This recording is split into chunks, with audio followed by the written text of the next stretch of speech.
right. Hello, everybody. This is episode 58 of Video Rot. In fact, we might as well just call this episode 56, because in my mind, the last two fucking episodes, I got to remember to bleep that out, don't exist. I got to remember to bleep that out. I got to figure out, is there any way to get unshadow banned? If I could roll back time. Good luck. If I could roll back time and just do it right, because it's all down to like the swearing. And it's all down to like the stuff that we let, Zach used to be pretty unhinged. He used to say like certain, his humor's, it's been tapered down a little bit. But when he was first doing the show and stuff for that first few years, man, he was really unhinged. A lot of like dark web jokes and stuff like that. And it just fucked us. It was like both the greatest and the worst thing to ever happen to at the same time. And it really depressed me because Zach reached out and he's like, "Hey, we're gonna do anything for Friday the 13th?" Because we got the 13th of Friday 13th in Halloween time, so it's like it's perfect. He's like, "We've actually never done a commentary for the first F-13 movie," and he's like, it is shadow banned though. He's like, when you type, because we've done so much Friday the 13th content on the overall greater channel. If you Google Friday the 13th Revival House, any of that stuff, we don't come up. We don't come up in search engines at all. Even if you narrow it down. Our commentaries used to come up quite a bit though. They don't know more, man. So we got totally just cock blocked out of this stuff. And I feel like there should be a way to come back from that. But anyway, regardless, I have to vent about my tech issues. So the last couple of episodes, I was having every problem under the sun. So I originally started out in this room. This is where I usually was. You'll notice in the last handful of episodes, I was in my closet sound booth area. And the reason why I moved out of here is because I'm having this issue on this setup with a delayed echo. So I might sound good because like the audio is crisp in here. Because I got two different audio interfaces, two different completely different setups. And I might sound crisp, but I would have this issue eventually where it's going to go out of sync. It's going to go out of sync, and then it's going to be a lot of the doy dot the daskadol, and it was unwatchable for me. But then, and it was okay in there for a couple episodes, and then the last couple weeks, now the audio in there is shit in the bed. It's not a delay. It's a real quiet crackling, and I've been troubleshooting the last hour and a half trying to figure out where the problem is, and. I tried different browsers. I tried different XLR cables. I tried everything. And when I do test recordings in StreamYard, it sounds crisp. However, every 10 seconds, it crackles and it echoes and it comes back. And it's like, what the fuck is going on? And it was even doing that when I record in a DAW separate from StreamYard. So I'm like, okay, it's not StreamYard. It's something with this. And I changed out my XLR cables in there, still doing it. So either I've got a lot of bad XLR cables, which I'm using them in here and it's not doing the same thing. Yeah. Or the only thing I can figure out, I've got the same Focusrites. I've got a Focusrite Solo in there, and I got a Focusrite the Duo in here. I flipped them. I switched them. I took that in there. It was still doing the fucking hissing in there, even when I took this interface, which is not doing it here. So which tells me it's something to do with the PC. So both of these fucking PCs have some fucking issue that's going on that's fucking with my Focusrite in different ways. Because it's also, when I did the test recording in my input, or my output rather, in there, it did the same fucking shit it was doing in my headphones too. Whereas the output's fine. So the only common thing I can see is it's the PC issue. And what do both PCs have? Windows 11. That's the only thing. Windows 11 is fucking with each one of my setups in two different ways. And I can't figure it out. It has to be Windows 11. It just has to be. Because I never had a single problem before I fucking upgraded these shits to fucking Windows 11. Oh, I think you can go back to Windows 10, can't you? I don't know. It's making my life a living hell. It is really making my life a living hell because I can't do anything. And this sounds okay to me. Todd says I sound okay. Of course, I can't trust him. But Silhouette, does he sound all right? I don't know if I can trust Silhouette, man. I think he told me I sounded okay once too. But I also don't. I don't know because it like I did a test yesterday where I listened to me on YouTube. You guys saw that where I'm like, okay, I sound okay. But when I went back to edit the video, I'm like, holy shit, it didn't. It sounded terrible, and that I wasn't getting that. So I don't understand. Thanks, Silhouette. Selling my Angel of Death Hellboy 2 figurine. I'm with a sad face. I'm guessing you need the money, and I'm guessing that's a pretty pricey fig. Sorry to hear about that, man. How you guys doing? We're doing all right. Silhouette says, yeah, Windows 11 destroyed the sound drive of my old computer. Windows 11 is literally digital syphilis. You sound all right, 100%. I promise you sound well. Everything sounds good right now. No tinniness. Thanks, Blaine. Thanks. So is there a noticeable difference from me from last week when I was in the sound booth? Yeah, you sound a lot, Chris. You sound a lot better. Okay, I don't want a lot better. I want normal. I want right. But like I said, the issue in here the whole fucking time was a delay. So I want you guys to do me a favor. The second I go out of sync, tell me, because it might not happen immediately. Because I would love for just magically this shit to be all better. But I know I did a diagnostic. There's like a million fucking things conflicting with my audio drivers, and it's just too many for my feeble brain to go and pick apart. And I don't know what the fuck it is. And then I try and go in like in command prompts, and then like it won't let me access like what do you call it? Not the like authorize, like the main command prompt. I don't know. I can only get so far with this shit. Crisp as a Frito chip. Thanks. Totally different. I'm gonna go with that. So I could tell you though, the last 2 weeks, man, when I went to go edit each episode, I felt like shit. So if you guys are listening, if you guys listen to the last 2 episodes that went up, they sound like ass. Downvote them. They fucking sound like shit. I was toying with the idea of not even fucking posting them because it's like literally you couldn't even hear me on the last one. And it sucks because they were really good episodes, especially our segments. They were really fun, both my last one and Todd's last one. And I really hate it that they're working out to be like that because it hurts my soul when I'm sitting there editing something. I'm like, this is shit. This is shit. Why I'm wasting my time. So if this turns out to be an abysmal fucking mess, I'm either going to take a step back from the podcasting until I get this figured out, and I'm just going to stop because I'm not going to do this if it's going to sound like shit. Or I'm just going to get on my fucking cell phone and do like, because there's plenty of, I watched the That Rocks guy, the That Metal Show. They have a new like YouTube podcast. Oh, really? Yeah, and it's so funny because they're fucking boomers, dude. They're like, everybody's always talking about they missed That Metal Show. Well, you got to talk to VH1, and so they all just get together like we do, like him and Don Jameson and all those guys. They get together just like we do, using something like StreamYard, and they do and they fumble through fucking sharing images just like we do. They're fucking bumps, and like Don Jameson's fucking mic never works. He's always crackling, and it turns to shit, dude. And his audio goes out and he drops out. It's a fucking mess. He has the wired earbuds or whatever. He talks into the. Does he do that? Well, he's like on the last episode, he's always got like bad audio, and he's talking in what to be a good mic, but he's always on his cell phone. But then he realized, it's like, well, it turns out this mic isn't compatible with my iPhone. So it's like, what does he think he's been fucking talking into this whole time? Fucking boomer. Like, what the fuck is going on? They're boomers, dude, and it's a fucking train wreck. And me, watching the show, because I actually like watching them and their banter and their guests on. I still watch it and they're fun, but it does piss me off, and I'm gonna stop listening to it if they don't get it fixed. It's fun for the first month. No, it's funny for the first month, but after they've been around a few months now, and if they can't get their shit together, just stop doing it. Because literally, their guest for the show was I don't know who it was last week. Some fucking boomer rock guy. I don't know, Glenn Hughes or somebody. Anyway. The whole fucking interview, you couldn't hear him. Jesus. And they don't have the heart to tell him, and they're just like, it's worthless content. And I'm like, look, this is cool, but I can't keep doing this. So I don't want to be that guy. Yeah. I don't want to fucking be that guy.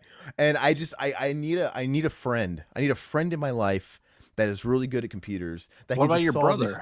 He won't do shit for me, man. He won't. And he's like, he'll say he will, and then he'll never come over. And then when he does, he'll come over and he'll act like he knows everything, and he'll dig through. He's like, I don't fucking know, and he'll just fucking get impatient and leave. Like, what the fuck, dude? It's just absolute bullshit, man. So I don't know. And it's like, what do you do? Even if I want to go to like the Geek Squad, what am I supposed to do? Take all my PCs into these fuckers and be like, hey, figure this shit out. I want some guy to come out here and fucking sit at my shit and get this stuff figured out. Like, just, you know, I'm sure you could hire somebody. I'll have a fucking hot towel. I'll pamper him. I'll give him. I'll hold a fucking iced tea up to him and let him sip. You know, whatever he's got to do. You got some colleges. I'm sure you can put out some flyers or whatever. I don't know. Anyway, I'm gonna stop harping on it. But yeah, just do me a favor, everybody. The second you see me out of sync, because I can't see it, just let me know. Just so I know I'm still experiencing that issue. Just let me know. The show will go on, and that'll be great. Let's see. XQC. Silhouette XQC somehow gets millions of views, but is infinity times worse than you guys. Who's XQC? I don't know. I don't know who that is. It's so unfair. I hate it when boring streamers with zero talent get rich and big. Cough, critical cough. If I wasn't so busy, I'd help. No, the thing is it's legit, dude. It's like we're shadow banned, and I could sit there and actually say that, oh, I wish I could turn back time. We do things differently.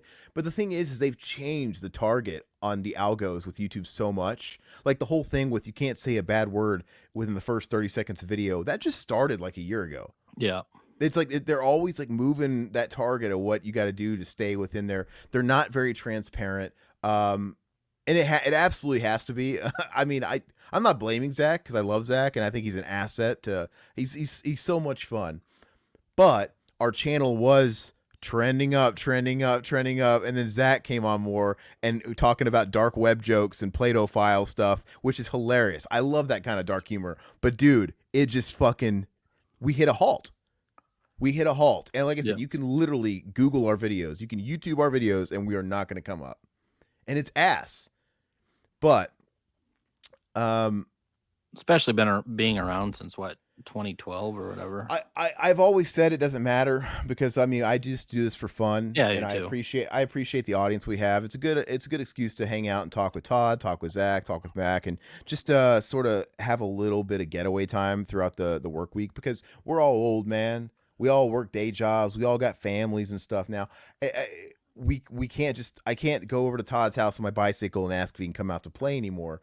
Like this is a good way of finding time. I mean, I'm actually grateful for the modern era that we can do shit like this. It was just, I mean, wasn't it in just like, when were we still doing this shit on Skype? It's in 2014, 2015, 2016. We were still doing this podcast on Skype. Who has Skype still? Can I get a show of hands? Skype's terrible, man. Nobody has it anymore. No. Before Zoom and all this shit came in, everybody was still doing shit on Skype, and I had Skype for 5 years, man. I was loyal to the soil with that stuff because that's what you had. Yep. And dude, I actually saw that I had the Skype app on my old phone. I'm like, holy shit. And I actually went into it and it's like, dude, I have been logged in years and nobody has. I looked through my friends on there. Nobody's been logged in. I don't know if Skype is still making money, but they're just like the dinosaur now. But we used to do that. We didn't used to have video. We only started doing video just a couple years back, I think. And I used to walk alongside the highway at night on my cool down for my jogs, and I would call in on my mobile, on my fucking iPhone 4, iPhone 5 or whatever I had, a Samsung S3, and I would just talk, and it was like really shitty audio, but it was kind of cool because back then there was no mainstream podcast where you had to judge by. All the other podcasts were shows like ours, and they were all doing that. They were talking like just in their mouthpiece, and it was kind of crummy, like radio audio, like, because we were used to that with the radio call-in shows. It would be some asshole on their phone and the turnpike with bad reception. And that's just what we kind of thought the format was. So it sounded normal to us, but now it's like, you just all you have to do is go forward about 5, 6, 7, 8 years. And now there are giant podcast corporations, conglomerates, and it's all about, everybody's just got like thousands of dollars of equipment. They've got producers that are making everything sounds great. And so now you can't do that anymore.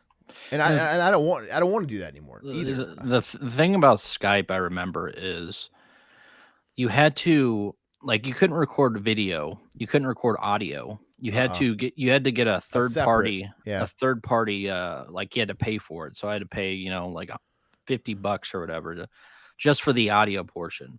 So I don't think we ever did the video portion until maybe later. But yeah, it was a giant pain in the ass going through Skype. The good thing is we were using, what host were we using? It was a free hosting podcast. The one we're still using? What's that? Which one's that? TalkShoe? TalkShoe. Yeah. Yeah, that was the big thing because it was a free hosting. Which I don't remember. We got an alert from TalkShoe. I don't know. I just think we're still with TalkShoe because we've been with them since the beginning, and there wasn't that many options. They were around when it was just like a bunch of neckbeards in their basements just doing podcasts. And TalkShoe reached out to me. I want to say 2.5 years ago. And basically, I think they were changing formats because they were getting devoured. Because, like I said, the whole climate's changed in the last handful of years. Now you have these big fucking dogs coming in that are offering primo web hosting. They just can't compete, the servers. And so I think they're still pretty small. And I think they said they were going to have to start charging. And they were going to have to start running ads that we don't get money for on the shows, which, from the way I understood it, weren't necessarily going to even be placed in proper. They were just going to like interrupt. And I actually scheduled a talk. I don't know if her name was Sarah. I don't remember her name, but I think she's from like Australia or something. Because they're not American based. I don't remember where they're at, but I actually Skyped with her. I was like, hey, oh, really? Yeah, because she was coming to me because she was like, because believe it or not, on fucking TalkShoe, we'd have been around with TalkShoe so long, and she said, and this just shows you how much of a small fish in a big pond they are now, because they said that we were in like their top 10%. And who knows, maybe like 10 years ago we could have been like, that could have been legit, but just the pond has gotten so big now. Yeah. And anyway, she's like, look, because I told her, I said when she reached out to everybody and told her these new terms, I reached out and said, hey, with much due respect, I think we're gonna have to leave though. I get it. I told her, I said, I get it, but I don't want to pay for this, and I don't want you to run ads. Like, I get what's going on with you guys, and I set up a call with her because she wanted to talk it out, and I actually talked to her on video call. It was really weird. I'm like, wow, hello, Mrs. TalkShoe. And I was just telling her, I was like, look, I don't want to do this. It's like, I understand, we hashed out. And then I don't even remember the nit and gritty of the conversation, but ultimately, what was it? She grandfather us in? Yeah. I talked to her because she valued us because we were like in the top 10% of their particular downloads. And I worked it out to where she wasn't going to charge us. Like, basically, we were going to get like ad free and we weren't going to have to get charged. I negotiated it. I didn't know. I don't remember if this is 100% accurate. Regardless, nothing ever came of that. Like, nothing ever came of it. Like, it never transpired. So I don't know if like they got a lot of bad feedback or what happened. But I don't know. I don't even worry about that anymore, man. That's Zach worries about. I don't upload anything onto like the podcast services. Zach does all that. I don't even upload VideoRot to those services. VideoRot is just a live stream thing. Yeah. That's I'm happy with that. I got to do as minimal work as possible. I was willing to, before I realized that my mic issues in the other room were actually the equipment, I was going to be like, Todd, let's just do it old school. Let's record on Audacity and I'll go the extra mile and I'll do our audio after. But yeah, I mean, who knows? We'll see if this ends up being an issue this episode. I might do that next week and stay in here because maybe that'll stop my, who knows, man. I don't get paid for this shit. I don't have to say. But yeah, anyway, it's an interesting world, man. It sucks. So all I could say on that note is a silhouette. I mean, I know you do. So I don't really know if you could do any more, but anybody out there that likes just to listen to a few friends talk about whatever we want and without repercussion, like we don't really care. I mean, obviously, what do we have to lose? Dude, just help us out, word of mouth. If you dig us, give the video a like. I hate all that stuff. I hate that it's important, the algorithms and stuff like that, the interactions, but leaving a comment helps. Liking the videos helps. If you guys follow our normal podcast on podcast services, the reviews, all that stuff helps. because I have seen it. And this isn't me, this isn't old man Aaron complaining. I'm not. I have fun with this still, but it would be nice to grow. We haven't even been, it's not even steady anymore. You know what I mean? Mm-mm. There's no growth. It's brick walled, and it's been super noticeable. Like I watched it go from at our peak. There was a peak, man, where we could have 10, 20, 20 new subs a day. And if we had like a pop-in video or something, I would even have 100. There was a point where it was moving quick and very consistent. And I don't care anymore. Like, if we have 100 new subs if we got one sub a day, I'm okay with that. But it's just stopped. And yet we put out more content. We're very consistent. And like I said, it's all the shadow ban suppression bullshit. So it's a shame. It is what it is. I don't know what else to say about it, but yeah, just support us. To be honest with you, I have thought about creating different content, and like, man, just fucking, I never wanted to stray away from Revival. I wanted to help this. But this seems so fucking dead in the water with what they've done to us. I thought about putting a different kind of show or this show on its own new channel. Just to see what it does. But yeah, just to see what it does. But they've made it so hard for new YouTubers to get recognized either, because you have to have so many followers and shit like that and subs to be in that same algorithm we're fighting for. So I kind of feel like we would be just as trapped. It's just one of those things, man. So that's why I think it's great that we're trying to venture out into Rumble. We're trying to, be on Twitch a little bit. So anywhere you want to help us out is going to mean the world to us, because we want to keep doing this. And I don't know how you guys are, man. A lot of you fucks have been with us a long time, and I love it. But if you guys are getting older, Todd's definitely getting older. No, I'm just kidding. We're all getting older. And I don't know about you, but every year I'm busier and busier. It clipped out.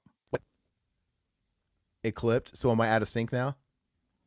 Am I out of sync? Yeah, you're out of sync. That's what happens. It clips, and then when it comes back, it's out of sync. Just by a second. Yo, just a whole second. That's not bad. It's fucking horrendous, Todd.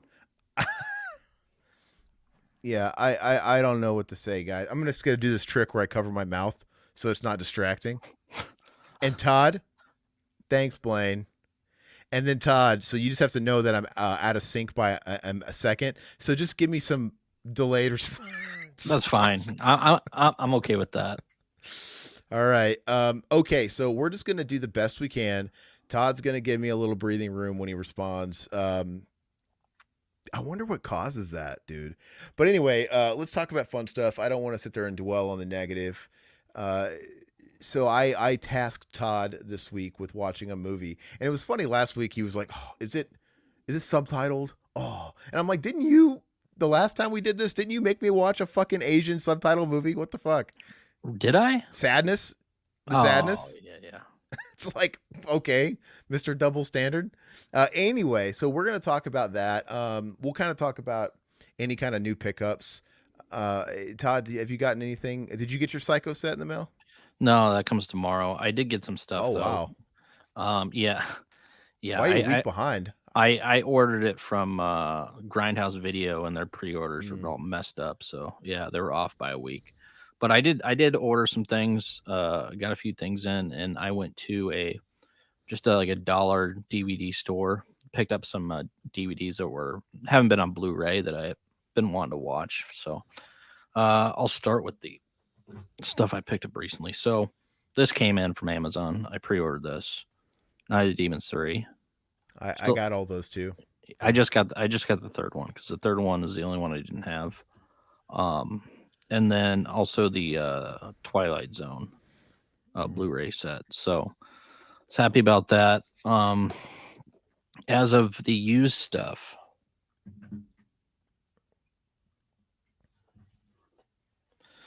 so this is the stuff I haven't seen before, and I picked it up because it was $1. Chrome Skull Later S2.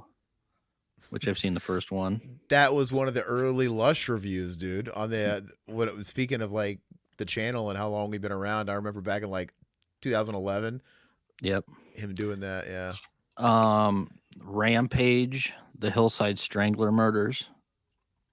I have a thing for serial killer movies, so if I see a serial killer movie, I get it. I've never seen this, and this looks fun. C. Thomas Howell and Jake Busey in The Hitcher 2. Look at Jake Busey, dude. Oh yeah, I've seen that a million places, and I've never watched it. Hey, I have an idea. Let me step away. Keep talking. Okay. This one, I don't know a whole lot about it, but it's another serial killer flick, BTK Killer. All these are $1, so there's stuff I want to watch. I'm not gonna buy them full price for like Blu-rays or anything like that. Plus, the majority of these aren't even on Blu-ray. So, that one, this one was kind of popular, I believe. A Keanu Reeves flick. I don't know if anybody's seen this in the chat. James Spader is the Watcher. Has anybody seen this one? Looks interesting. I have never seen it, so, and I don't know if Keanu plays the killer in this or what, but looks pretty interesting. Another one I picked up was Aaron Eckhart in Suspect Zero, which I haven't seen this, but this never came out on any other physical media, so looking forward to watching that. And then the last one that I picked up that I didn't see is Robert Patrick and Malcolm McDowell, Asylum. So it's about an insane asylum. It looks pretty interesting, and Robert Patrick stars in it. And seeing him in a straitjacket on the back of the DVD case, it looks pretty interesting. So I'm gonna have to watch these. That, and then the last of the pickups. So these were all same $1. I've seen all these, but I had to pick them up because they're ones I did want in my collection. So Laid to Rest 1. So that one. This one I love. I highly recommend this movie. I thought it was really good when it first came out. William Forsythe, really freaking creepy in this. He plays John Wayne Gacy, Dear Mr. Gacy. So if anybody's into perfect COVID mask, it's perfect. So now you can't tell I'm out of sync, guys. Yeah, no. Have you seen this one, Aaron? Dear Mr. Gacy? It's good. I did a review on it a while back.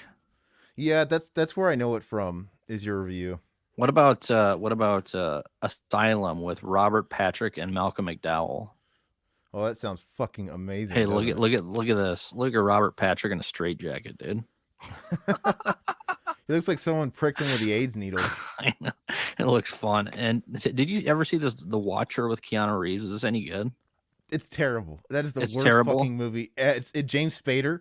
Yeah, it's got James Spader and Keanu. Dude, it's notoriously terrible. It's got such a bad reputation. Okay, I'm looking forward to watching it. I've never seen it. It's gonna be a 1 out of 10. It's fucking terrible. You can't believe the Reeves even did that, and that's not even when his career was in the shitter. That was like right around the Matrix. Yeah. So I don't know who he sold his soul to, or who knew some fucking dirt on him, but you'll be asking yourself, what the hell happened with this movie?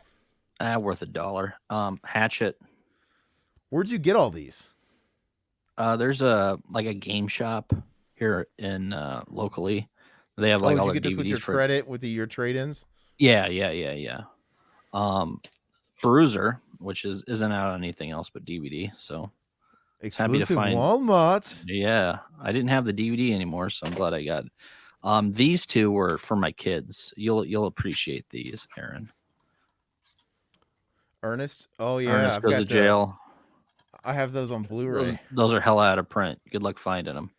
And Ernest Goes to Camp. I got them both on Blu-ray, man. Can I sell those?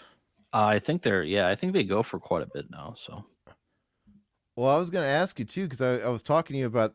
I told you I went into and I made a pile of all my dupes I Yeah. showed you and you didn't respond to me, but did you see all the stuff I had? I didn't get to look through the titles. I need to go back and look through those. But I think there are a lot Well, of them were the ones I kind of but dumped one of off. the one of the things that I just looked at on like eBay really quick was all those Shout Factory steel books. Mm. The steelbook variants like Halloween 2, Halloween 3, The Fog, all that shit. I have so many of those, and many of them are most of them, if not all of them, are unopened. And those all go for like, they vary 30, 40, 50, 60, 70. But it's like, dude, those I shouldn't trade in. I should maybe flip those. Yeah, I'd But it flip kind of those. makes me feel like shit because I have like the Night of the Demons one too. But I have it, I like, for example, I could get rid of all the ones that I have duplicates of or I have 4Ks of, but then I would be left with just the I'd be left with like Big Trouble in Little China, which I only have that on the steelbook. And I'd be like, Mm. oh, it feels weird just having that one because it does look cool having all of them because they're all uniform. I remember everybody hated, like a lot of people hated those because they hated how the logo and shit on the binding was like, I can't do this fucking mask, dude. It's terrible. It's really hard. I'm gonna take it off. But anyway, so I don't know, man. I the collector in me is like, oh, but these are so cool. Maybe I should just get rid of everything else. But these steelbooks are so neat. But what am I doing with them? They're not even open. I told you, I never even opened them. Might as That's my well ain't turn a sickness. profit off of them, man. Yeah, they do look cool, but it's like, dude, I forgot what they look like because I've never even pulled them off a shelf to look at them in fucking years. You know, I'm just so used to seeing their like binding, the Yeah. spine. Yeah, so I don't know, but anyway, look through them and let me know what you think. I mean, there's some generic stuff in there too, but there's a lot of stuff because I had a lot. I told you the number, it was more than you, but anyway, there's more where that came from too. I feel like just get rid of everything, man. But What about you? Did you pick up anything new this week? I got the Night of the Demon stuff. Oh, okay. My Mist 4K pre-order Mm. came in, which I love that flick. I got the Best Buy Steelbook. I think that's oh, I what did I get? I did get Carlito's Way, the Arrow. Oh, okay. Yeah. Yeah, so got some stuff to watch for sure. But hey, I was going to tell you something really quick. I'm going to take this thing that's choking me off. Maybe I should just do this. No, we talked about it a couple of weeks ago, and then I kind of forgot to tell you. But a couple of weeks back, maybe more like a month ago, we were talking about the Lush, and we were talking about the idea of like doing commentaries over all his shorts. And I was like, I was kind of giving Todd a hard time because he's the one that brought it up. And then when I was like, yeah, let's do it, you're like, no, we can't do that. Look, okay. But I wasn't going to shit on stuff to shit on it. I would have like really watched it just to really give a critical eye. Anyway, that night I watched them all. Oh, okay. I watched them all. So I'll just give you my review. And I'm not going to say all bad stuff. I watched one more time for the camera, and it's hard to be too hard on it because it is what it is. It was a handful of dudes with a fucking camcorder or whatever the hell they were using to film with, running around in the woods. I mean, you can't really have that high of expectations for someone. And I don't know. I just knew what I was getting myself into. Was it bad? Yeah. Um, was the acting terrible? Yeah. But it's also a short little indie flick made for no money in fucking the Midwest. You know, the resources are not great. But then I watched Chlorophobia, which is the second one, and there was growth. Chlorophobia Hmm. looked a little better. Um, some of the dialogue made me laugh, even though it was fucking terrible. Between like what Benito, like he was the lead, I think. That one guy, some of Mm. his dialogue was kind of cheesy, but like I saw some growth in like the camera angles he was playing with. He was trying new stuff, and there was actually more of a story with Chlorophobia, at least. Um, so you know, and then he did that. I think that's the only two he did. I thought he did one called like a shoemaker or something. Yeah, the Because cobbler or whatever. Yeah. okay, T Bird he was obviously movie star in the first movie, which is terrible, but he also played the clown in the second Chlorophobia Yeah. because basically the movie is a lot like Silent Night Deadly Night. Mm, right? It's about this kid that is traumatized by a car wreck that kills his parents, and the person that killed his parents was a clown. mm, And it scarred the kid, and he's traumatized by the fucking clown. He sees like visions of T-Bird dressed as a clown laughing. It's really funny. and then and then of course the twist at the end is he kills and he becomes the clown, just like Silent Night Deadly Night, you know. And but whatever. I didn't see the Cobbler. I don't think that was on there to stream. But then I watched a movie that he acted in. Actually, I didn't watch the whole thing because it was an actual feature. It was like an hour and 45 minutes, and I watched about half of it. And while the story itself bored the fuck out of me, and it was just kind of boring to watch, Nate was surprisingly not the worst actor I've seen in my life. mm, You know, he was okay. He wasn't great, but he wasn't bad. You know, he was. mhm. So it was kind of interesting, and to see that. But I just wanted to say some halfway nice things. No, that's With good. that said, I'll never watch him again. But um, anyway, that I just wanted to say that. I don't think I've gotten anything else though. What have I been? I've been wanting to play games, man. But this has just been the year of disappointments. I don't want to complain too much because obviously good things have happened this year. Obviously, I got that flick filmed, but I was. I was so looking forward to my Metallica weekend, and COVID struck, dude, and fucking stole half that from me. He had COVID the first night, so I feel like that was a bit of a bust. And then I was so stoked. I'm like, well, right after that, like a couple weeks after that disappointment, Mortal Kombat 1 was coming out. I'm like, okay, they won't let me down. And Mortal Kombat 1 fucking let me down. It's such a fucking massive disappointment. Like I just haven't touched I'm not going to touch it again until that game actually has content. Yeah. So all that stuff pisses me off. It's just like everything I was looking forward to is just let me down. And I don't understand anybody that defends people that these big studios that put out this unreleased product, dude. Unfinished product. I'm never gonna pre-order again. They've lost my trust now. And I blindly pre-ordered because why wouldn't I? I love their last three games. They fucking Yeah. but you fucked me over once, and I'm like, okay, I'm not gonna pre-order. There's no reason. There's no incentive to pre-order because they're like, okay, if you pre-order, you get the pre-order bonus. Like, no, I lost. I paid premium money for a game that has no content, and people like maybe Todd, they're gonna benefit from waiting because they could probably pay $40 for it even in 6 months, and it's gonna be more fleshed out and all fixed. So it's like, wait a second, people are going to pay less to get more and to get the proper game, and they're going to actually enjoy their time with it and have a better first impression over it. Yeah, I'm going to totally do that next time because fuck them. And I should have known. I was giving them too much of the benefit of the doubt because the fucking marketing was wonky. It was really fast. There's a lot of stuff they weren't talking about. A lot of stuff that they weren't having a lot of combat casts. It wasn't anything like the last couple of games where it's like you knew what you were getting and they were ready. There was something fucked going on, and I'm like, well, maybe I'll give them the benefit of the doubt. Maybe there's like big surprises or something. Nope, they just fucking didn't have anything.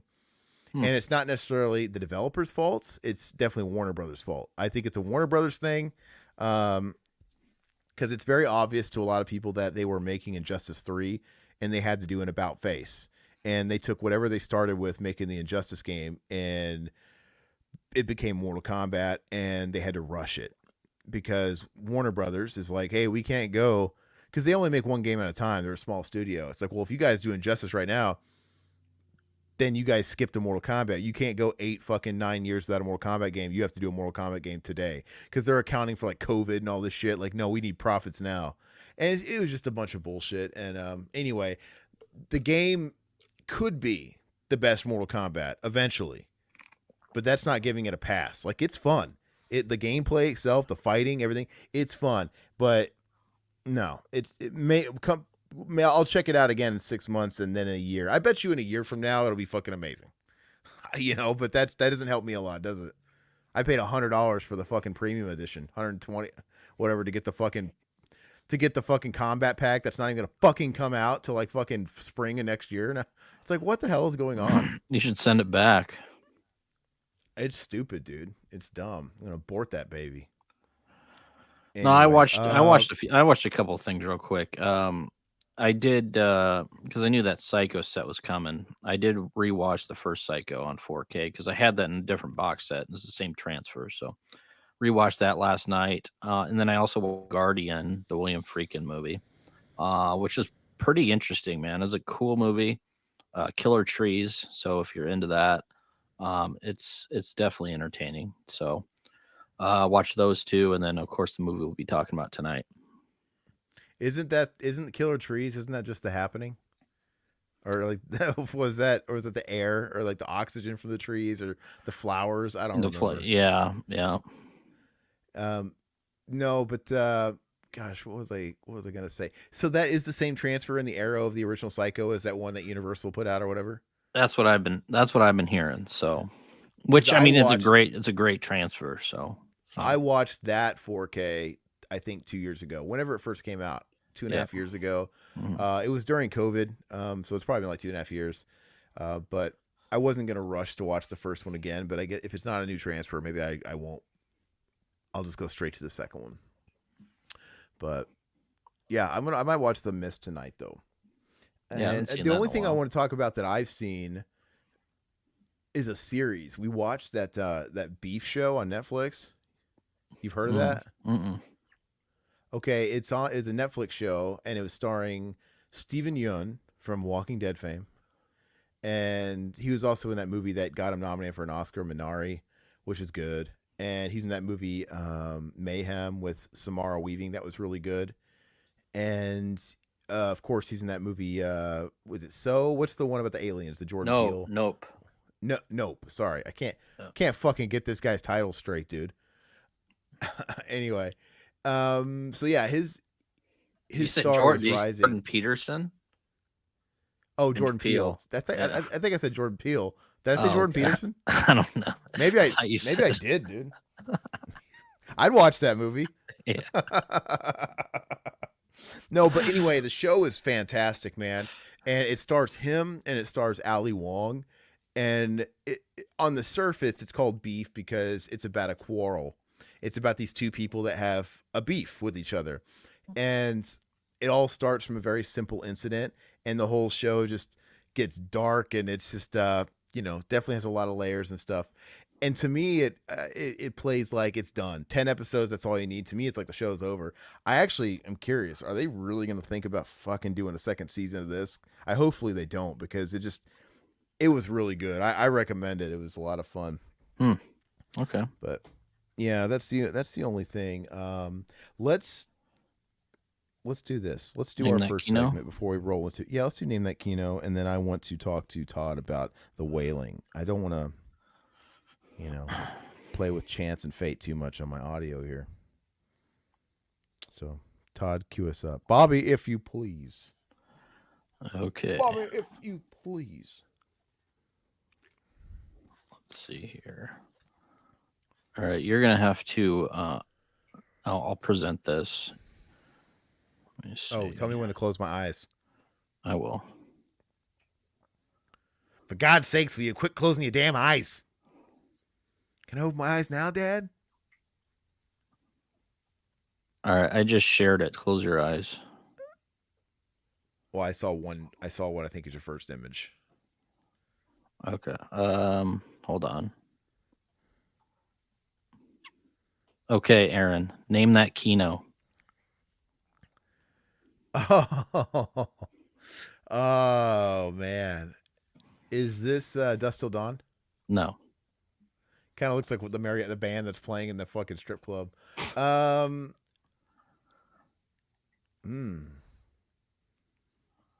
guy's got a weird fucking mouth.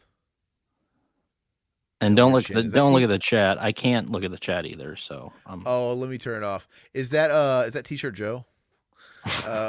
No. Gosh, dude, I feel like, and you're 100%. I know this because I feel like I do.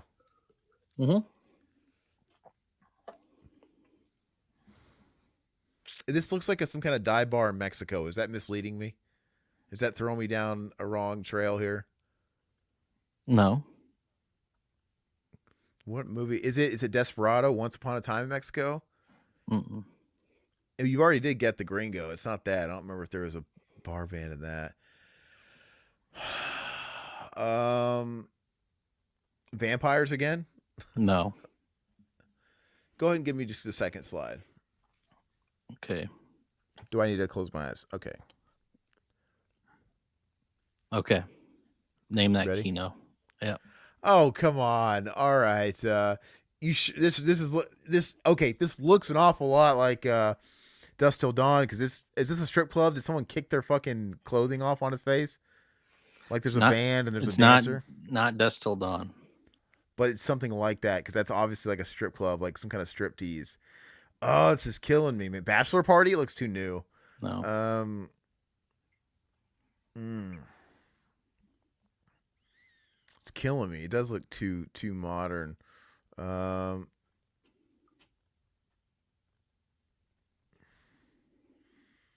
I'm struggling. I'm really struggling. Give me a hint. I can't give you a hint. Give me a hint. You're staying in one scene, for crying out loud. I can tell this is the same damn scene. Well, there's obviously a band playing, someone dancing, and I can't think. I would think this would be a dead ringer right away with something like this. And I don't recognize that chin. You don't? Whose Chad jawline is that? Whose chin? I mean, it's not is Stallone? That's not No, it's Stallone. not That's not Stallone. Stallone's chin. That's not Stallone's succulent lips. No. No, am I supposed to recognize that damn chin, Todd? Yes. Is it like iconic or something? Yes. I don't tell me who it is. That'll give it away. God dang. I have no fucking clue. That does not look. I don't know who that is. All right. It's not Tom Cruise. Give up. Yeah. Roadhouse. Oh, Roadhouse? Okay. I've watched Roadhouse one time my whole life. Really? Only once. That's crazy. I've Only seen it once. like 100 times. So See, I you mean, would have anything I to.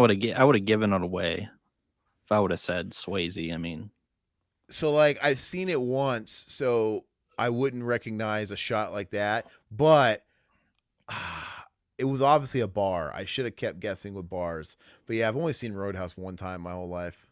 But whatever. And you know Sorry. what, Roadhouse? I think it's just kind of, at least from what I remember of it, I remember it being okay, but a little overrated, a little overhyped. It's just You know. it's a fun movie. It's very rewatchable, man. I could watch that twice a year at least.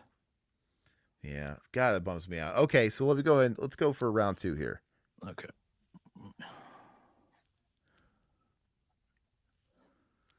I mean, Did anybody in the Go chat ahead. get that? Oh, I yeah, don't. they were guessing it. Let me see here. Yeah, my mom, Blaine, Bushido. Bushido. Yeah, I've only seen it once, man. What am I supposed to do? Am I supposed to recognize Patrick Swayze's neck? That's all I had, dude, was his neck. Anyway. Okay. I know Todd thinks about shoving something down that neck every night, but I don't. Okay. I don't. Well, you'd have to dig him up now. You'd have to exhume him to. Okay, let me share this. I gotta close my eyes. You gotta hit the button so it'll present. Oh, that's right. Okay. It doesn't All right. spoil anything if I hit the button, yeah. No. All right, Aaron, name that Kino.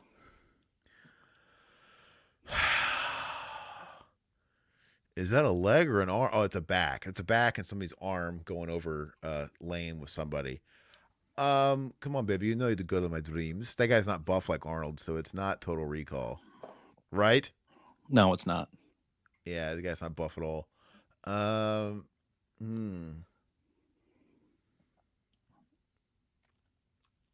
Is that a Mel Gibson back? Is this a Lethal Weapon movie? No.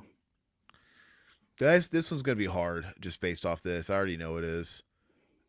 I'm not gonna waste your time. Let's go and go to the next one. It's just gonna be too hard. Okay. I don't recognize that mole in that back. Oh, is this one of the Tremors movies? No. Is that who is that guy? That looks like is that the dude from Event Horizon. Is that the dude from Something About Mary? You know, the guy that plays the cripple, but he's not really crippled. I don't think so. No. I can't really tell what that. I can't really tell. His face is kind of hidden. Ah.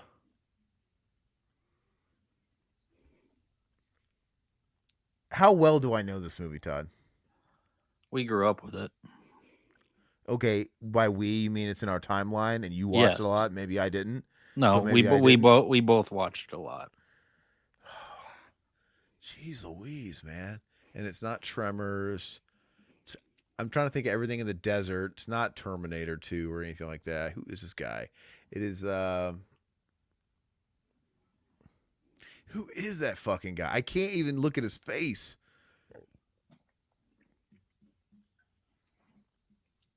I'm seriously drawing a fucking blank here. Do I really know this really well? I would think so.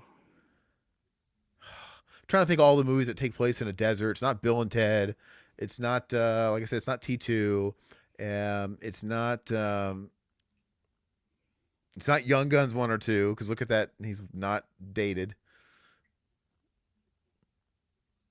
I wish I could recognize that actor, but his face is kind of obscured. And he's kind of got this like derpy look in his eyes. I can't really, in his glasses, I can't really tell who it is. Even if it's like a big, is that a very known character actor, and I just can't tell what his face looks like in this angle? I mean, he's not one of the main characters, no, but I mean, But he's a known character actor. Like I know the face. I think you would. Is it Desert Heat? No.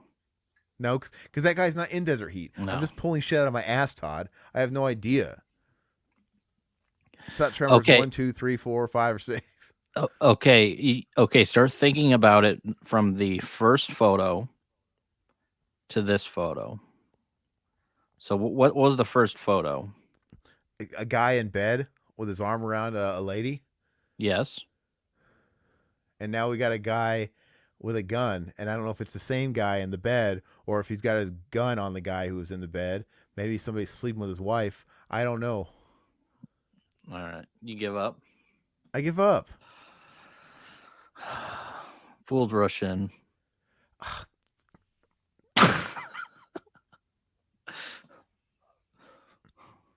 Did I lose you? We were doing so well. We were doing so well the last couple of weeks.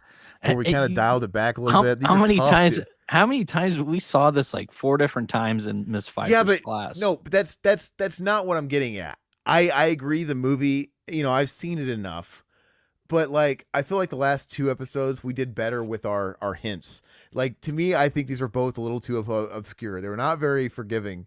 A picture of a guy's arm in bed. Well, yeah, they rush into bed. Fools rush in. That's what happened. And who just I don't know. Who was that in the second picture? Her brother. Remember her crazy brother, dude? No. He takes him out to the desert and scares the shit out of him. I bet you nobody got this in the chat. Thelma and Louise, Breakdown. Breakdown's a better movie. We have a history with this movie. Yeah, Blaine's like, yeah, I second that. We do. I just think your hints were way fucking a fucking arm in a bed, dude. Like I know what Matthew Perry looks like with his shirt off. You know what I mean? I thought you would get it. It's not like I could see Selma Hayek in that photo. I can't give that's dead giveaway. I feel like I don't know. I feel like maybe if you would have given me a different character in that second photo, like the mom, like I remember what her mom looks like in her little Mexican like house and stuff like that. You could have given me maybe a shot of like the construction site because he was like a foreman or something, right? Wasn't he something like that? I don't know. I'm having a hard time. It's not that I don't like the movies you're picking, but go ahead. Let's go for number. We just did so much better the last 2 weeks. I'm going to fucking turn the screws on you next week is what this means. Go ahead. All right. Well, I'm going to give you the most impossible bullshit. We'll see. I'm going to give you like up some asshole's nose. Okay. So this one might be difficult then too. I don't know. But next week. I bet. All right. Hold on. No, not next week. I'm going to fucking screw your ass next week. After that, we start clean. I'm not going to go easy on you after you fuck me over. No, I totally understand. All We're gonna go back to me doing Return of the Living Dead 3, where I'm giving you a picture of like a fucking ladder going up a. Okay, Okay, you can present. okay, I'm looking at it. It's the intro to Perfect Strangers. No. No. Let's see. Well, I'm trying to look at those cars. Those cars look pretty old. This looks like it's probably in the 80s.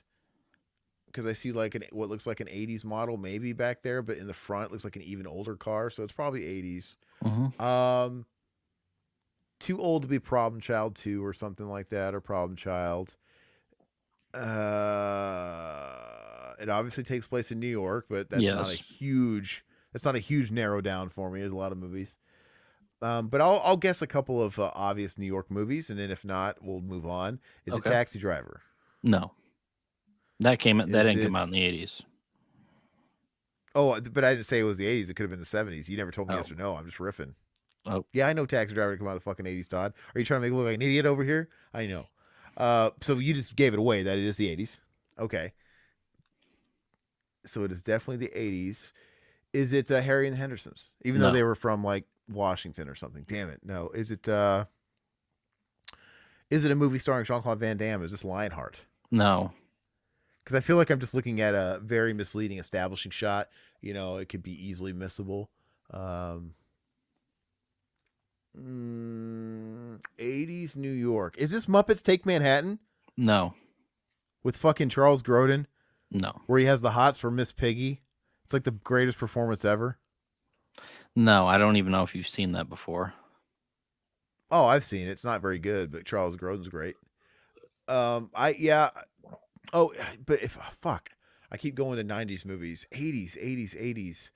I don't know. Go ahead, go forward. This one's gonna be a little too hard, but go ahead on the first one.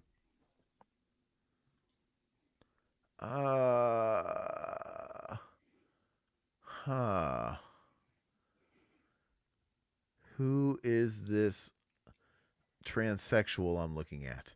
Because that's what that looks like. That looks like a man with makeup, Todd, but it's probably not. It's probably a woman. Okay, I'll give you a hint. Is this vice versa? Is this vice versa with Judge Reinhold and Fred Savage? No. Think of iconic New York movies. Big. Yes. Did I get it? Oh, no, it's not big. Oh, it's like I'm like okay, so great. I guessed I named an iconic New York movie. Great. Um, iconic. Is it Milk Money? No.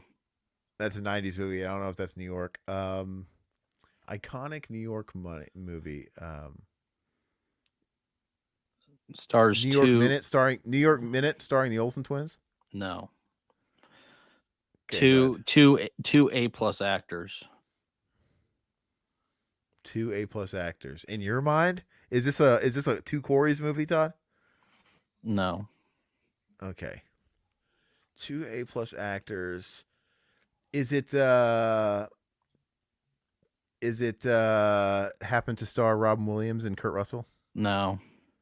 Is it star Robin Williams and Ron Jeff Williams Bridges? not in it. No. Or Jeff Okay. Bridges. Oh, well, I need to get away from the comments, but my mom guessed both Death Wish 2 and Tootsie. Tootsie No. 70s.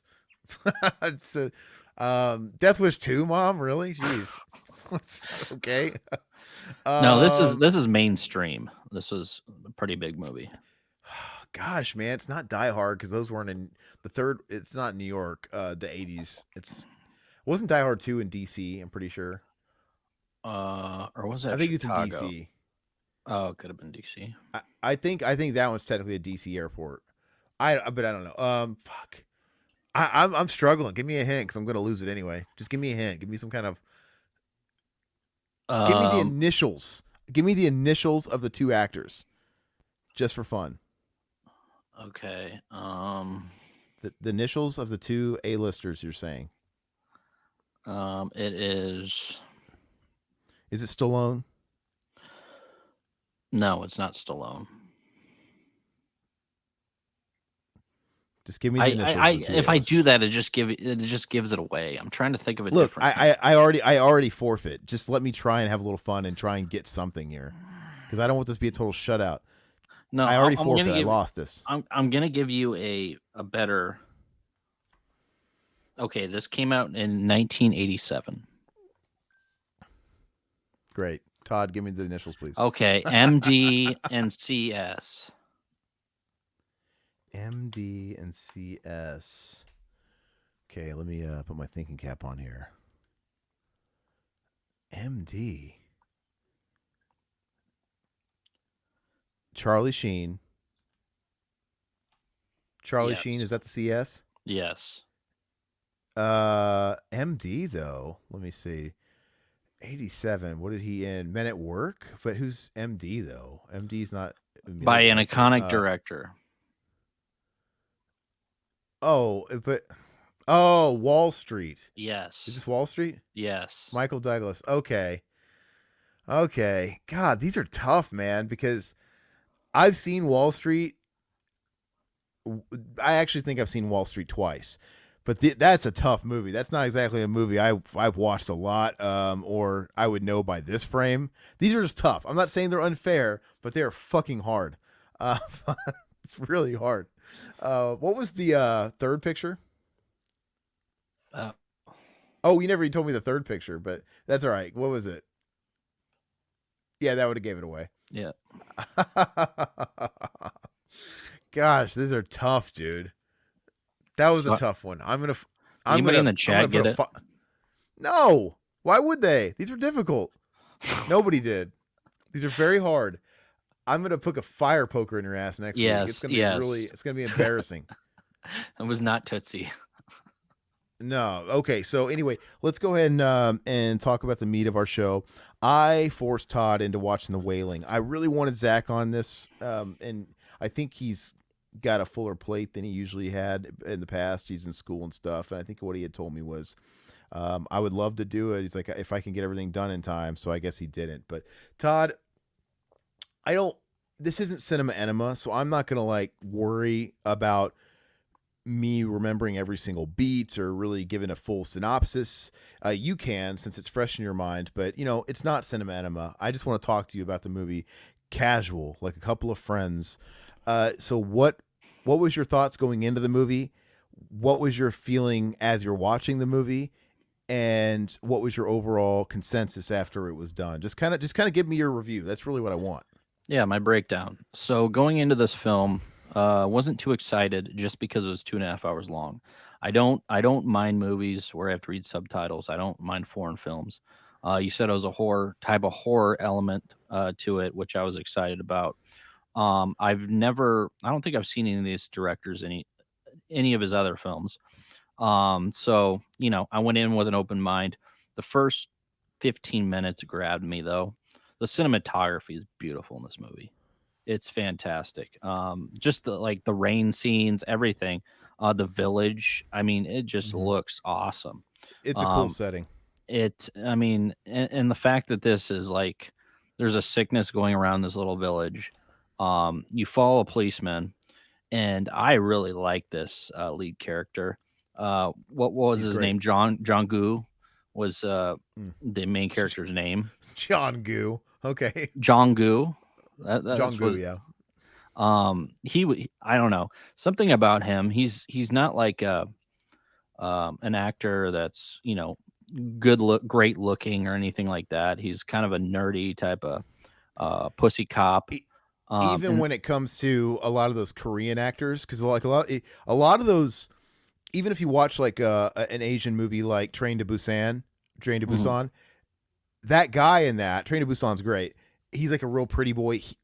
He's in like a whole lot of K-dramas, in big K-drama movies, and kind of fruit because he's really pretty. And a lot of those guys are real big, but yeah, this guy's not. He's kind of doughy and kind of like downtrodden. Yeah, he's very real. I dig which him. Is why I kind of liked him, because I mean he came off as kind of a pussy in the beginning, and then of course towards the end of the movie he changes drastically, which is great.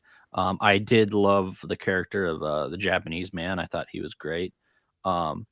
and the twists in there, it had me guessing up until the end. Yeah, because And it has you guessing like, yeah, what's real or what's fake, and the fact that the twist is that he really was like who's the this devil? devil, Who's the the devil. shamans? Yeah.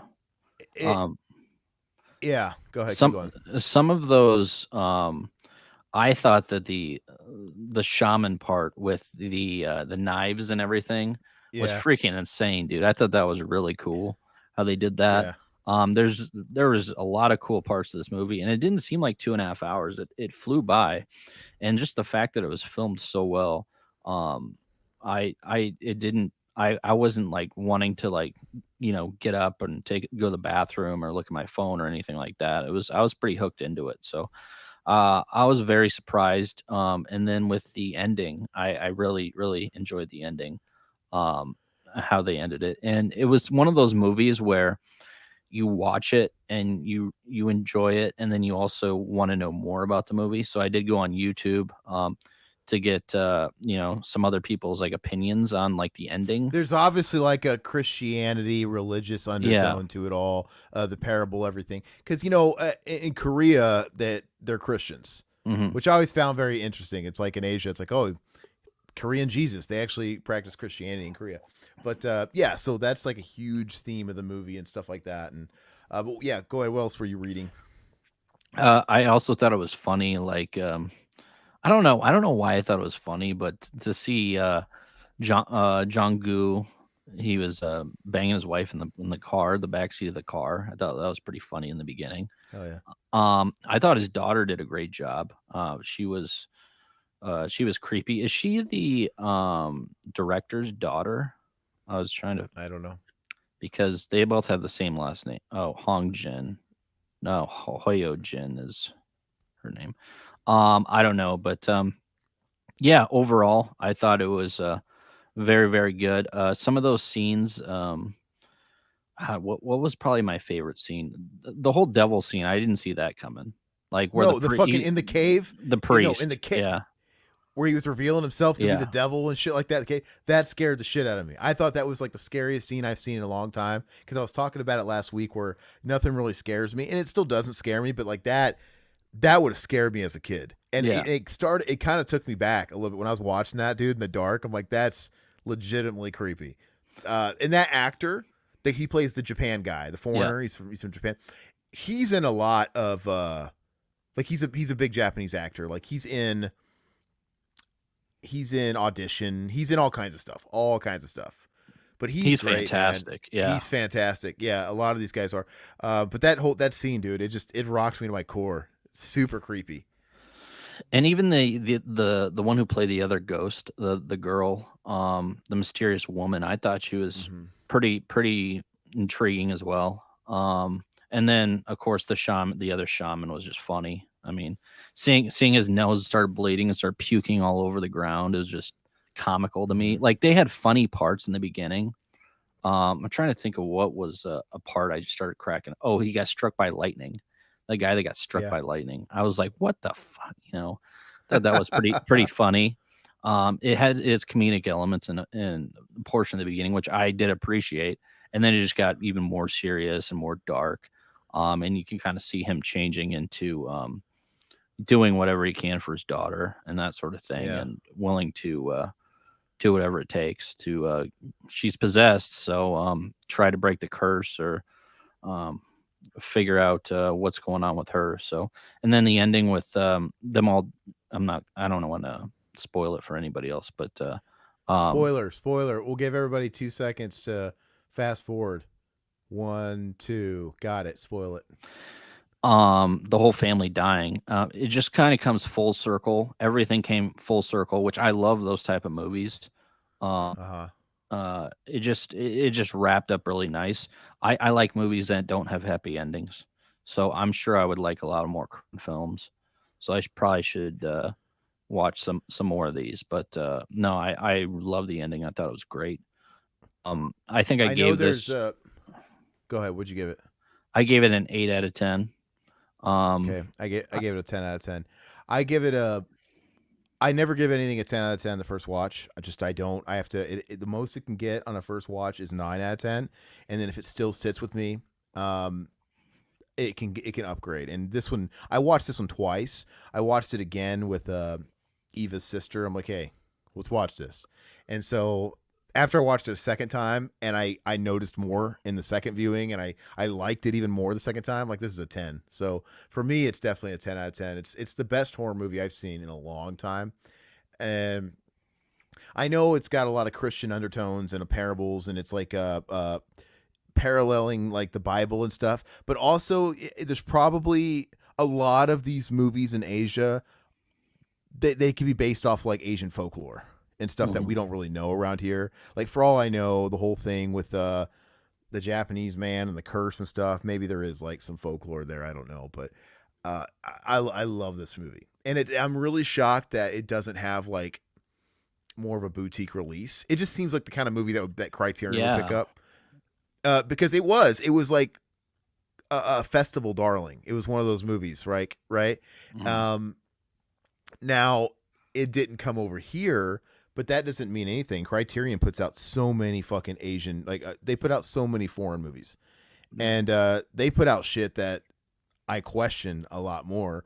And I'm just surprised this doesn't have more of a boutique release. You can get the Blu-ray for like $7 on Amazon, and I don't know who put it out, but like I would double dip on this if they came out with a Criterion, or if Arrow picked it up or something like that, because it definitely deserves it, and I love it.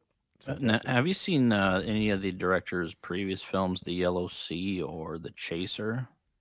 Mm-mm. Okay, because those look like No. they got pretty good scores too. So, no, Have I you? thought. How many? Go ahead. Listen, no, I love the cinematography. I thought it looked gorgeous. And I think I watched it on Amazon Prime. Yeah, I love the way it looks. Have you watched any, even like sort of the big acclaimed Asian movies? Like, have you stuff like I Saw the Devil, or have you seen movies like that? Yeah, yeah. Okay, like what? I saw the Devil. God, I saw that when it first came out. I don't remember too much about it. That's a great Um, movie. I love that yeah, one. yeah, I but I would did buy that. watch back in the day. I don't know why I Saw the Devil's not like on Criterion or something.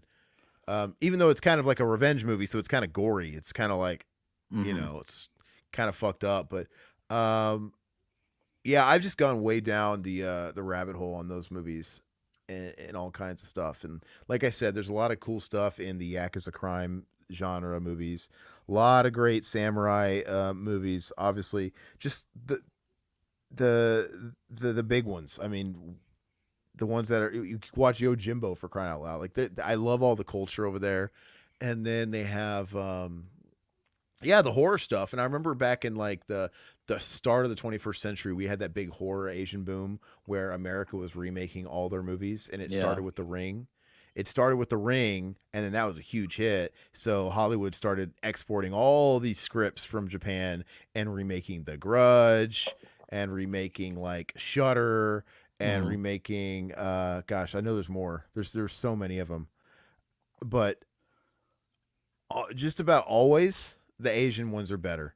Oh yeah. They're just better. Oh, well, they're not always good. Like, they also remade that what is that movie about the phone call? Fuck. What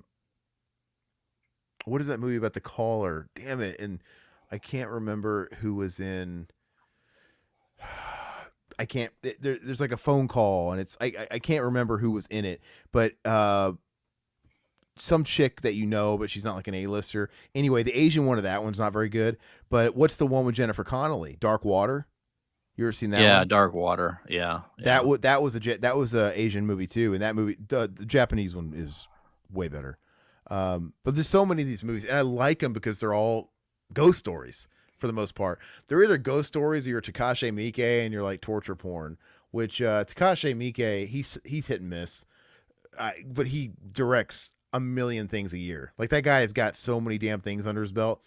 He just they're not all high caliber, like audition stuff or whatever. He's directed a lot of garbage too, which, audition's good, but I think audition's tame by today's standards. Remember when that came out and everybody's like, oh, audition's, yeah. Everybody's like, oh, that's so, it's violent. I was scared to watch it because everybody's like, I I don't like that kind of stuff. I knew I didn't like that kind of stuff. So I'm like, why would I want to watch it? My roommate was like, oh, you got to watch Audition. I'm like, no, I don't like the gore and the violence.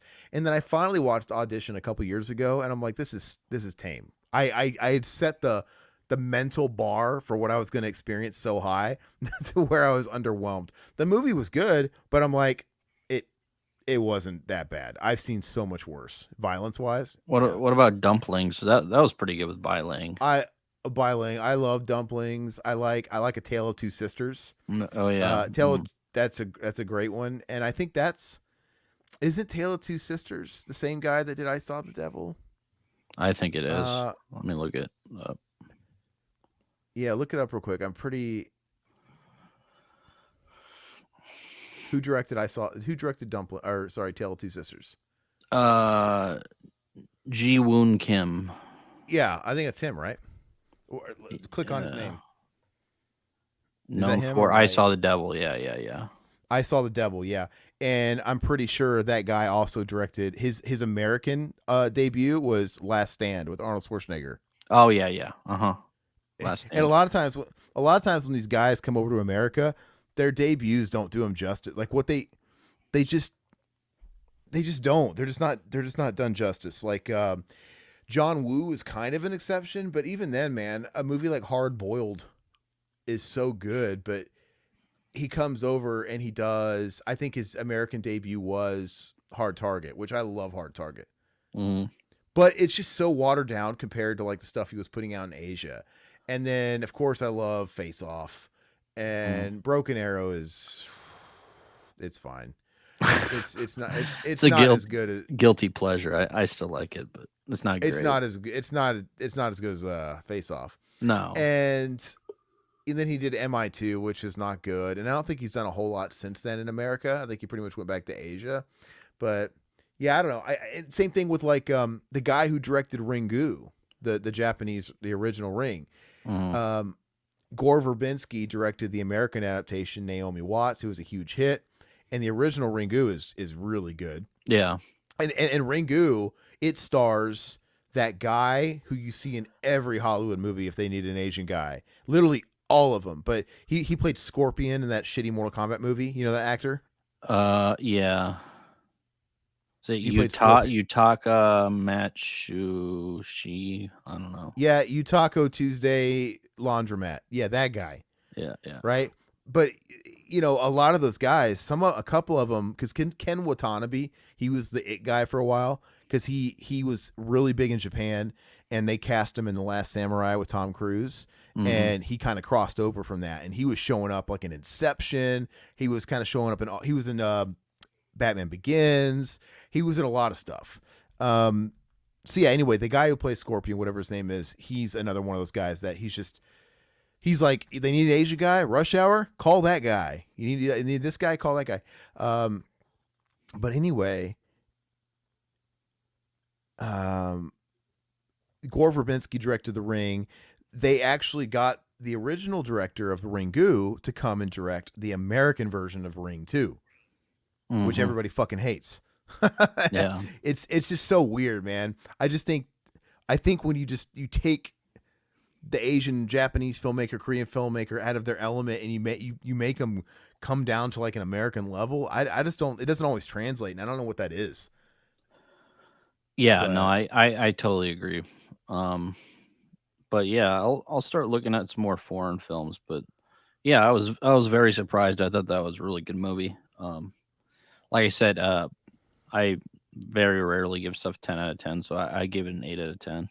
It did stick with me, and I really enjoy it. All right, so that wraps that up. Let's finish up. Let's do a little Choose Your Destiny. Let's see if Todd keeps his trend, he's gonna make the first segment fucking impossibly difficult. And then Choose Your Destiny is going to be like easy. Like it's not even going to be like a struggle. But that'll probably be it. Usually I have a really easy answer for them, but go ahead. Okay. So my Choose Your Destiny this week is going to be the better album cover. Oh, so I got to push it. I already see it. Master of Puppets. I mean, like, look, I think the Rain and Blood album cover is really cool. It's a feast for the eyes. It's really fun to kind of look at it as a piece of art, like a painting, and just catch all the little nuances in there. Because I remember when I was a kid and I first got that record, I was seeing new stuff in it all the time. Like, oh, well, there's that and there's that. Oh God, there's the goat guy with the cock. He's got a dick, a big hard cock in there. It it is the OG. Like, I don't know. That's to me, that is the album cover that like every death metal band of the '90s tried to do, right? Because Slayer is thrash metal, but they're like proto death metal too. Whereas death metal was sort of an offshoot of stuff like this with the themes and whatnot. Just like Venom and Merciful Fate are proto black metal. They don't sound black metal. They sound more traditional. They sound a little bit more like speed metal or Judas Priest or any of that stuff. But their themes and what they were doing kind of became black metal. But anyway, I think a band like Death or Obituary would have loved to have had a cover like Rain and Blood, and I think it's amazing. But you cannot fuck with the iconic status of Master of Puppets. I love how what other album fucks with these color schemes? It's like it just ruined it for everybody else. You have like the fall dead grass color. You have just the that orangish reddish auburn sky. It's beautiful. It's breathtaking. I love it. Yeah, I mean it's just not even a contest, honestly. All right. Well, I thought you were a big Rain and Blood cover fan. I love the cover of Rain and Blood. I also love the cover of Master of Puppets. For me, like you were saying, the more iconic I would think is Metallica, but the better all cover I think is Rain and Blood. You thought I was gonna go with Rain and Blood, honestly? I thought you could have. Yeah. No, no. I mean, I feel like the Rain and Blood cover is. I feel like it could have been like a Goya painting that they bought and then they used as their cover. The Metallica looks like it was painted and drawn for this cover. Like, you know what I mean? It's more tailored to it, even down to like the hand placement next to the letters is fucking brilliant. Yeah, I mean they're both great. I mean I'm not but I just can't define maybe Metallica I should did like Ride the Lightning, or I should have. Well, that now one's kind of basic. Ride the Lightning maybe would have been a tougher argument because I mean Ride Lightning's just as iconic.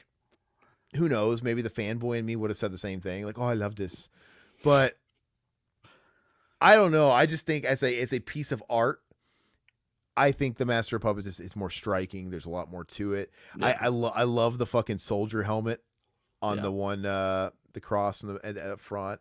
I like the depth. Right, so you don't get that with the Slayer. It's just like this really cool mural of evil shit. It's like a lens into hell. It's kind of cool, but like you got the rows and rows of the crosses. You got that depth perspective. I mean, it's really cool. It's I awesome. love that. Yeah. Is that the best Slayer cover? I think so. I mean, I like all the Slayer. I mean, Hell Awaits is great. I think South of Heaven's fantastic too. But yeah, it's tough to say. But yeah, Puppets. Now that begs the question: is Puppets, I think, the best album cover of Metallica? Definitely probably. I think Kill 'Em All is very iconic. Yeah, I love all, but I mean, this is the best. Yeah, Puppets is the best. Even though I love them all, I have to like, it's the Black Album is what it is. It's like, Justice is great. I love Lady Justice on there with her tits out and she's been raped and stuff and the money. That's a really cool cover too. But and Ride the Lightning is really cool as well. I don't know. Obviously there's stuff in the 90s. It'd be more fun is comparing 90s 90s output. Like, okay, who had the better cover in the 90s? Okay, Diabolus and Musica or Load or Reload. So, look, I love Road and Reload, and they're very. I said like a Japanese guy. I love Road, but I love Lee Road. No, but but like I don't know if I would like him if I took away the nostalgia factor as much. But they're artsy pieces. I just grew up with the fucking semen and the plexiglass. I don't like to But look at that, but that's all no, you. but like no, and the other one's piss and blood on Reload.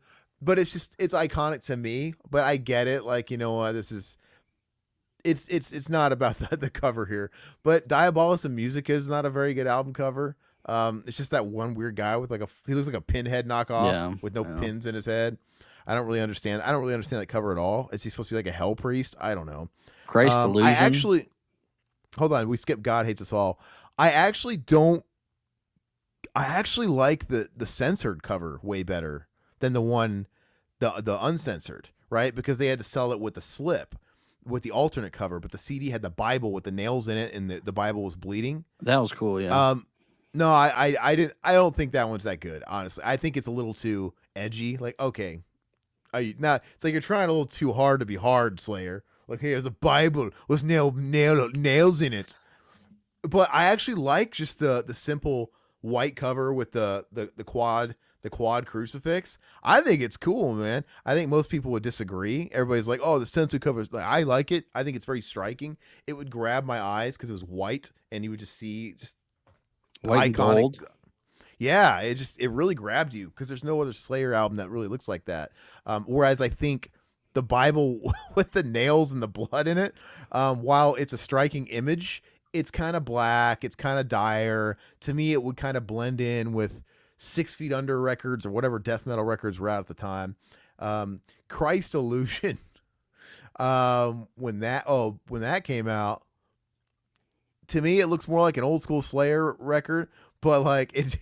I remember when that came out, I was like, wow, this is a little on the nose, isn't it? To me, it was more that, all right, Slayer, we get it. You hate Christ.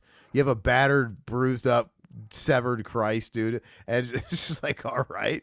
I don't know. But then Metallica is like... It's just a gimmick for Slayer anyway, so... But if you want to compare it to Metallica... In some ways, the Saint Anger cover is kind of cool. It could have been cool. I don't really know how I feel about it. It's striking. To me, it's like God Hates Us All. It's just this orange, like, comic art fist. It's like, what is this? Because it sticks out in their catalog. So I don't know how to feel about it. I remember when that first came out, and I bought it, and I looked on there was an insert, and they were like gonna release more. There was like gotta collect them all. There was different color variants. There was like a green, there was like a blue, a purple, and I'm like, oh, this is a way to fucking steal your dollar. But they never came out with those. Not that I'm aware of. It's probably because the backlash. But with that said, if they did today, people would fucking eat it up because now people love Saint Anger. It's just what happens What about Rust in Peace or Master of Puppets cover? Oh, Rust in Peace is fucking awesome. I'm still gonna give it to Puppets, but Rust in Peace is it the best Megadeth cover? I mean, because when it comes down to Megadeth covers, they have so many good ones. Well, the first record. Oh, which by the way, I did just recently get their remastered "Killing Is My Business" album. Oh, it's really? Yeah, and it's the good one where it's got the not shitty cover, and but that original cover is fucked. Yeah. Peace Sells is a great cover. Oh yeah. It's really all about. I don't like So Far, So Good, So What. That album covers shit. I don't know why they clearly are like, why do we do this cheap shit? Because it's so weird. It's like they had such a great cover with Peace Sells. Why would you do something like So Far, So Good, So What? And then they clearly went back to Rust in Peace, like, hey, let's do like Peace Sells again. Let's do like the animation of a. But I would say Rust in Peace gets a slight edge over Peace Sells. But man, Countdown's awesome. Countdown's a really, really great cover too. It's really Euthanasia is cool. I love Euthanasia, even though by today's standards it looks like just like a Photoshop job. It's so funny. I still think it's cool. It is really cool. To me, it's so 90s. There's something about it that looks so fucking 90s. I get it. It comes directly from the lyrics in the title track, Euthanasia. Like, we're all hung out to dry, right? We're all hung out to dry. And they're literally fucking hanging the babies by their toes. Euthanasia.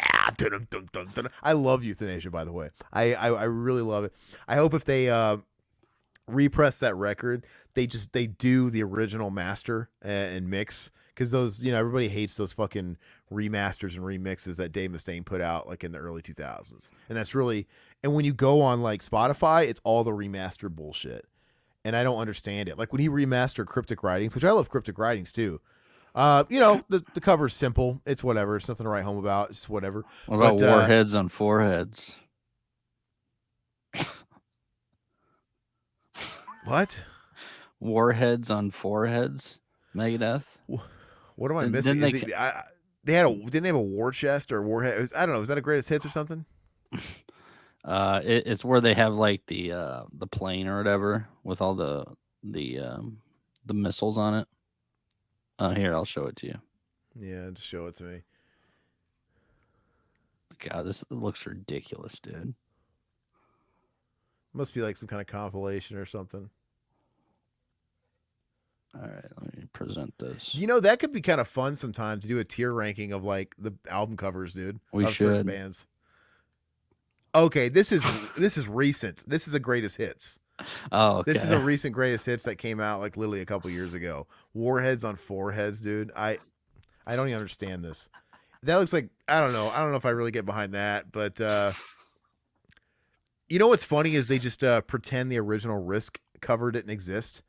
Because when they re-released Risk, when he remastered the entire discography, he changed it to that mouse with the mouse hole in the eye or whatever. Yeah.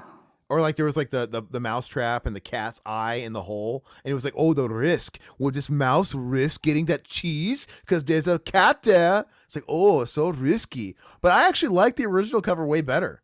Because it was just the hook, the latch. It was just the door and the hook latch on the door, and it was like, what's pleasing to the eye, but they've never even put out that cover ever again. Now when it gets re-released, it's always that second cover, and no one ever talks about it. They both are terrible covers. See here, but I'll take that one over the mouse one, dude.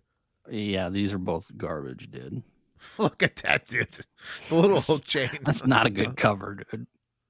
Look at the mouse, though. That makes you not want to pick this album up. Okay, pull up the mouse. Okay. Pull up the mouse one. Warheads on Foreheads. God, it's so cringe, but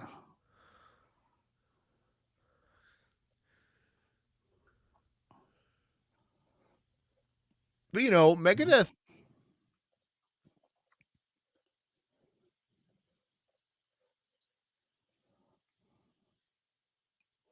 Yeah, this one's not good either. I mean, like, oh, so risky. Is this supposed to tell me danger? Because I can relate to a mouse, and first of all, the mouse isn't even really at risk of the cat, because the cat can't fit through there. Yeah, but I guess it's the mouse trap, and why is the cat there? He's just like, I don't know. I just don't. This doesn't look very metal to me. No. Like, you better watch out. That mouse trap's gonna make your finger hurt. Going from Slayer to this, it's funny to see the different covers. But I love, gosh, why can't I spit it out? The System Has Failed. I think The System Has Failed is a pretty cool album cover.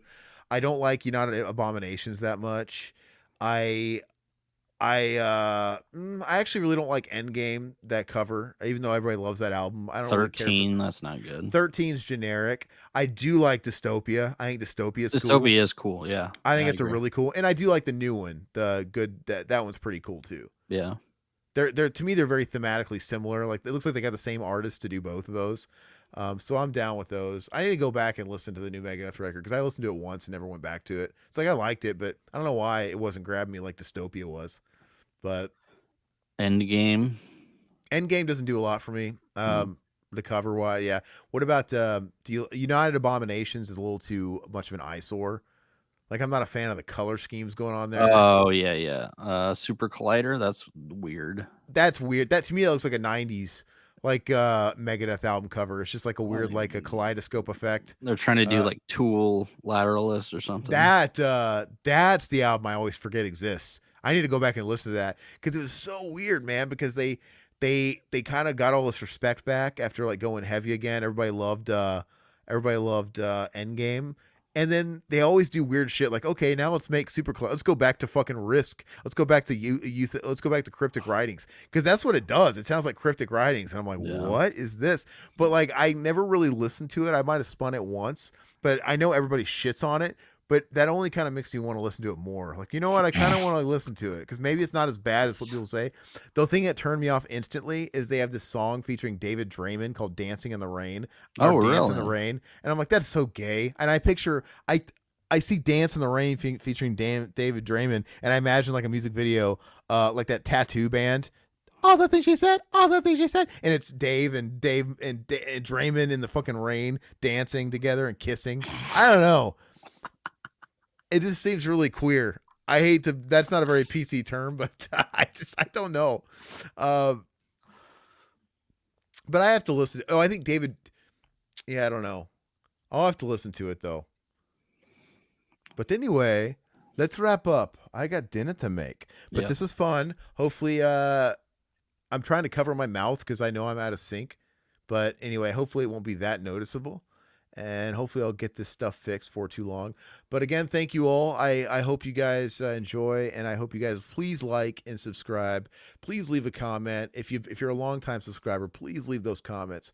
Please subscribe on all the podcast services. We're everywhere: Spotify, iTunes, whatever.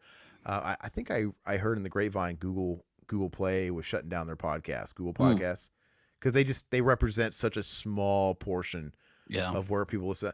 But anyway, we're everywhere that you want to be with that stuff, and follow us on Twitch, revivalhouse.twitch TV or whatever it is, right? I don't know. You know what I'm saying. Also Teespring, also Instagram. Instagram, yeah, all that bullshit. We're all but no, Rumble. Don't want to forget about Rumble. Yeah. Yeah, man, help us out. Rumble would be the ideal thing, right? Because they let you say whatever you want for now. Mm-hmm. For now. And maybe we can have a blossoming over there. But thank you guys so much. We appreciate you. We'll come back next week. I don't know what we're going to talk about just yet, but I would like to keep it kind of horror themed, Halloween-y themed. We should think of something more Halloween-y. It's October. Feel free to join our free Discord and give us suggestions on what you want to hear if you're not already on there. I see you, Blaine. Jump on there, man. Jump on the Discord, and we'll figure out a topic though.